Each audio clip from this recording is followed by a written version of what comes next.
Hi guys, welcome back to Geeks Wargaming, and I have a special showcase video for you today. So these are the brand new Korean People's Army from Warlord Games.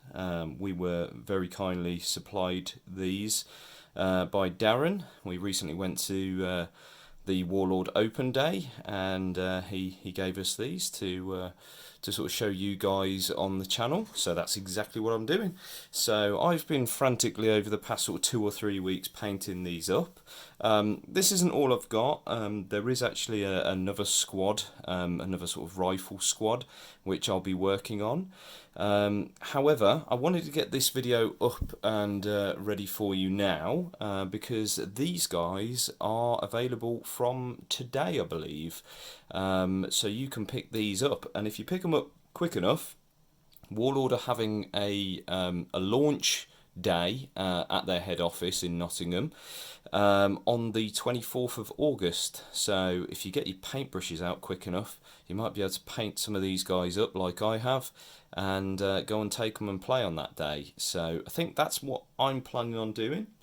I will be there on the 24th. I can probably spare a couple of hours to sort of show my face down there. So I am going to take these guys down. So if any of you are there, come and grab me. You'll know it's me because I'll have a Geeks Wargaming t-shirt on, and we can maybe have a quick game or so. So without further ado, I'm going to just bring up a few of the units. So what you see in front of you, this is basically 3 of 4 box sets which are available for the Korean People's Army. You've got this unit here, which is all your sort of your HQ, and they come in a box set with the mortar and the MMG. This is the LMG squad, so it's got the 2 LMGs on either side, and then this is the SMG squad. So as I said, these are all available now, and there is an additional rifle squad which I'll be working on. But let's just bring some of the units up, because these are really nice actually. Now what I will say is these are metal models, and I know metal models do actually put a lot of people off. I'm one included in that, to be honest with you. I'm not a massive fan of metal models. I've been in the hobby for a number of years, and I can't stand having metal models. You know, you knock them over, they chip your paint off and stuff like that.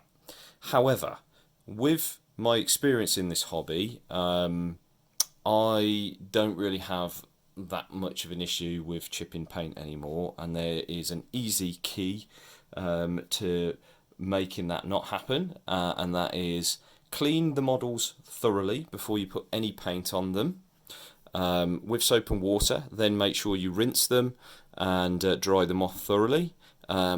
Give them a decent undercoat. I generally use the either an army painter colour or a citadel colour, and then when you've completed them, I go over it with a couple of coats of varnish. Just out of rattle cans, I find the I think it's the Tamiya ones tend to work well for me, so that's what I use if I'm not spraying through the airbrush, and I then don't really have any trouble with chipping. Obviously you've got to be careful with them, they are models at the end of the day, but just sort of general wear and tear, you won't sort of knock any of your paint off, hopefully. So there's my little tip. So anyway, this guy here, this is your medic.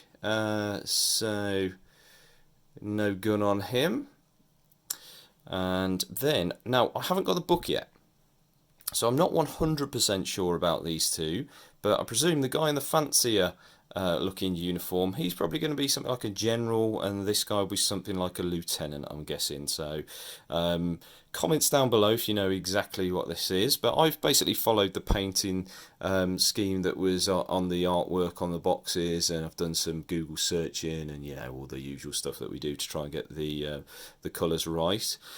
I actually used the new Citadel Grey Seer undercoat, which is the one that's designed for contrast paint with these guys, and the reason for that is all the black that you see on here on all of these models is just one coat of the Black Templar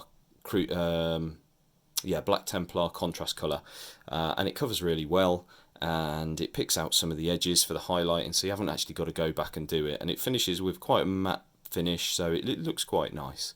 So this guy's quite shiny. He's got you know, the nice cream uniform, and he's got some sort of golden buttons, and then his little ranks on his shoulder and stuff like that. So he's quite cool. He's the only guy with a beard as well. I'm not sure if you can see that on camera, but yeah, he looks very important. Like he's yeah, he's just saying, "Go over there, boys, and get killed, or I'll shoot you in the back of the head," something like that. Move on to the LMG squad. So how I painted all the general troops. I've used a Xandri Dust as the base colour for all of these. Water it down slightly, and then over that contrast paint undercoat, it covers really well. I'd say out of all the contrast paints, the undercoat is the major winner for me. Really like the way that works. But yeah, Xandri Dust. The belt is just the it's the brown fur one. I think it's called Gore Fur or something like that, from Games Workshop. And then we've got an Ogrin camo green is what I've used here, and then I think this was like a War Boss green for the shoulder pad with some red on the edge for all the markings there. I got all the colours down, including Kislev Flesh for the flesh colour, and then I just went over the entire model with soft tone, and then I just brought it back up with the original colours. So there's no edge highlighting on these, no edge highlighting at all. It is just basically the original colour with a bit of a shade, and then going back over them, and that's the result you get. I painted these units extremely quickly, and I think for the results, I'm really happy with how quick I actually painted these, and how they actually came out. I don't think they look too bad at all. They're not my best work, but they're definitely you know, look okay on the tabletop, and definitely they look great when you've got them all. This is the first time I've lined them out as one force, and looking at it now, it just looks really cool, doesn't it? It's really cool. So I can't wait to actually get these on the tabletop and play a game. So in the squad, you've got the 2 LMGs, you've got the 2 loaders. I'm guessing this guy would be the NCO because he's got the SMG, and then the rest of the guys have got rifles, apart from there's a couple that've got these. Now, as I said, I haven't got the book, so I've got no idea what this weapon is. So any of you eagle-eyed people out there, let me know in the comments below what they are, because that doesn't look like a normal rifle to me. So what is that one? So I'm not going to bring up all the models, because obviously we'll be here all day. So that's basically the LMG squad with the rifles. I'll bring up the other LMG actually, show you him, because he's got quite a cool little position. So just lying down, you know, looking for a target before he starts firing. The basing I've used, these are just sort of the army painter tufts that Warlords sell. And then these ones are some that I got off eBay, slightly different shade, but just the contrast there. I'm not really sure what Korea looks like, to be honest. So I just went with a bit of a mix of colours of green, trying to make it not look European, but just something a little bit different. But I think the colour contrast on the base with that sort of tan uniform is quite a nice little contrast. So I was quite happy with how that came out.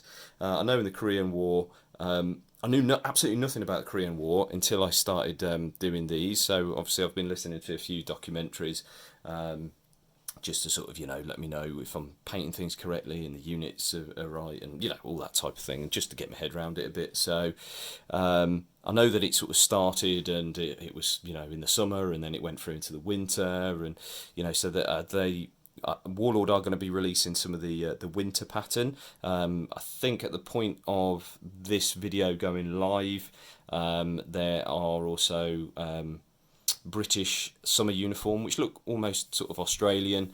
They have released the pattern tank as well, or it's on pre-order, and there's also the Chinese force as well, which looks reasonably similar to this one. But yeah, it looks like they're really expanding this Korean War. So it's definitely something that I think you should sort of take a look at if you're into bolt action and want something a little bit different. Talking to the guys at Warlord, you can use some of your existing models in it. So if you've got Americans, late Americans, late war Americans, all the equipment that they were using was pretty much the same as what they were doing in the Korean War, because it was only sort of 5 years later. It went from 50 to 53. So if you've got any of your Shermans, your Easy 8, you can use that, or as I said, you can use a pattern tank, which they're just about to release. I think the British had a Churchill tank, which again I think you can get at the moment. It's on pre-order. So yeah, you can sort of slot your older late war forces into the Korean War, which is quite good. So sorry, I'm rambling on and not showing you any minis really. So this is all SMGs. So these boys are going to dish out a devastating amount of fire, aren't they? Really, with their 2 shots each, and there is only 9 in this squad for some reason. I don't know why. Obviously, there is a reason to that. I've looked, and it's not a case of I've missed one or this guy's crept across from one squad. They are a 9-man squad. So again, if you know why, let me know. Is it just a gaming thing that Warlord have done, or was there actually a reason why these types of squads ran around as a 9-man? Right, I'll grab the mortar at the back.